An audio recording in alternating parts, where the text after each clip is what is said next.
Kasus kematian satu keluarga di Kalideres, Jakarta Barat masih belum menemukan titik terang. Usai 3 pekan pasca penemuan 4 mayat ditemukan tergeletak di 3 ruangan yang berbeda.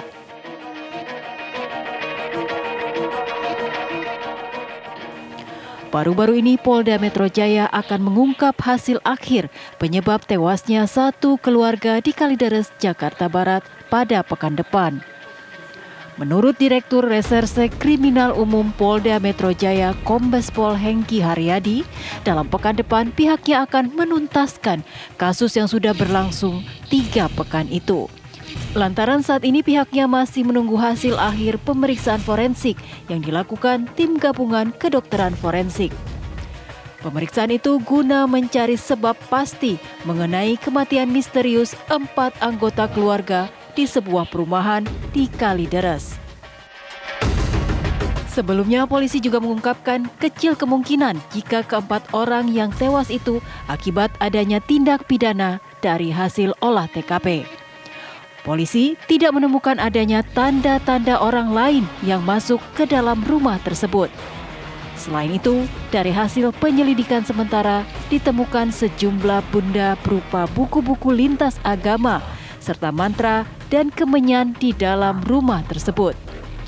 Lantas, akankah kasus penyelidikan kematian Kalideres dihentikan? Mengingat kecil kemungkinan adanya tindak pidana. Tim TV One mengabarkan.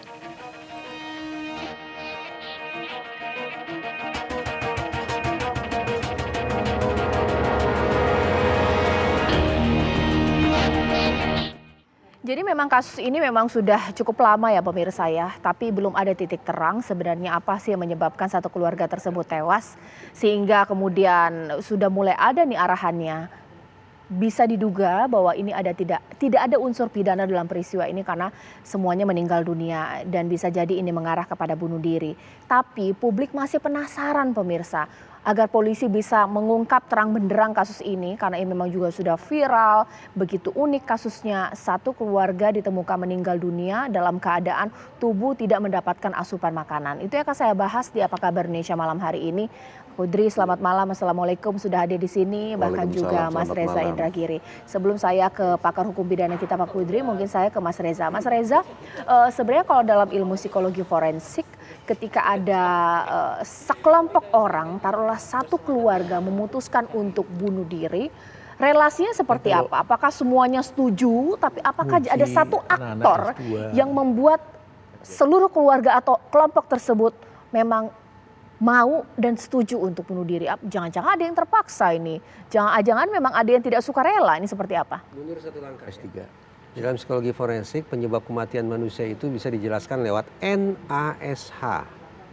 N, natural. Artinya seseorang meninggal karena faktor alami. Usia lanjut, penyakitnya tak kunjung sembuh, itu contoh faktor natural. Yang kedua, accident alias kecelakaan. Tersengat listrik, tersapu banjir, kepala terbentur, kecelakaan lalu lintas, itu contoh accident, kecelakaan. Yang ketiga adalah suicide, S, dan yang keempat adalah H, homicide. Nah, persoalannya adalah karena di rumah ini yang meninggal ada lebih dari satu orang, maka kita tidak bisa serta-merta menyimpulkan bahwa pasti semuanya meninggal akibat faktor yang sama. Belum tentu. Jadi tetap perlu ditelisik satu persatu, si jenazah A meninggal karena apa, jenazah B meninggal karena apa, dan seterusnya. Dengan dasar pemikiran seperti itu, maka saya sejak awal berspekulasi tentang kemungkinannya ada 2. Satu, semuanya meninggal. Maaf ini kalau keluarga mereka menyaksikan, ini sebatas pemikiran spekulatif ya. Spekulasi yang pertama adalah semua meninggal akibat bunuh diri. Tetapi dalam perkembangannya, karena pihak kepolisian mengatakan bahwa ada satu orang yang meninggal belakangan, tidak berbarengan dengan yang lain, yang sama ya. Maka terbuka kemungkinan spekulasi kedua bahwa ini kombinasi antara homicide dan suicide, antara bunuh diri dan pembunuhan. Letak pembunuhannya di mana begitu ya? Bayangkan bahwa ada satu orang yang menutup akses makanan dan minuman kepada anggota keluarga yang lain. Atau dia bersepakat untuk tidak memberi makan kepada anggota keluarga yang lain. Baik kemungkinan yang pertama yaitu sengaja menutup akses, atau yang kedua memenuhi permintaan untuk tidak memberikan makanan, itu sama-sama pidana. Kalau sengaja menutup akses tidak memberikan makanan, itu jelas menurut saya itu pembunuhan. Sementara kalau menyepakati untuk tidak memberikan makanan kepada anggota keluarga yang lain, menyepakati untuk adanya peristiwa bunuh diri, mendukung itu, maka itu juga pidana, pasal 345 KUHP. Atas dasar itu, saya berspekulasi yang kedua bahwa ini sekali lagi merupakan kombinasi antara pembunuhan dan bunuh diri. Namun karena semua pada akhirnya meninggal dunia dan di Indonesia tidak mengenal istilahnya posthumous trial, yaitu persidangan terhadap orang yang sudah meninggal dunia, maka praktis case closed. Apakah semuanya meninggal akibat bunuh diri ataukah sebagian meninggal akibat bunuh diri dan sebagian yang lain meninggal akibat pembunuhan, apapun itu case closed. Kalau Pak Kudri seperti apa? Sepakat tidak dengan dikatakan oleh Mas Reza? Karena semua ini sudah menjadi korban, tidak ada yang bisa diadili di sini. Tapi toh keluarga juga butuh titik terang dong mengenai kasus ini. Bagaimana? Ya kan kalau dari perspektif hukum pidana kan mesti ada pihak yang dirugikan, ya kan? Nah dalam hal ini siapa yang dirugikan gitu ya? Nah tetapi ada juga hukum pidana tidak harus menimbulkan kerugian terhadap individual personal, bisa menimbulkan kerugian kepada komunal, kepada ketertiban masyarakat. Nah, dalam konteks ini ya, polisi tentu kan selalu polisi itu bekerja tidak bisa sendiri tanpa ada bantuan dari masyarakat. Nah, masyarakat itu kan tentu akan memberikan informasi, ya kan? Sebelum kejadian pasti kan ada peristiwa-peristiwa yang ini gitu kan. Nah ini kan sama sekali nggak ada ini nih. Nah sekarang kembali kepada kalau misalnya ini pembunuhan, dengan cara apa dibunuh, ya kan? Nah dari hasil autopsi itu kan tidak ada tanda-tanda kekerasan. Ya, atau mungkin juga kalau memang ini dengan kita menggunakannya teorinya Mas Reza ini adalah kombinasi homicide dan suicide ini, mungkin yang terakhir ini yang homicide-nya ini. Ya, jadi dia melakukan pembunuhan dengan cara apa? Memberikan keyakinan, misalnya kita nggak tahu, ya misalnya diberikan keyakinan sehingga orang itu tidak mau makan dan minum gitu, ya kan?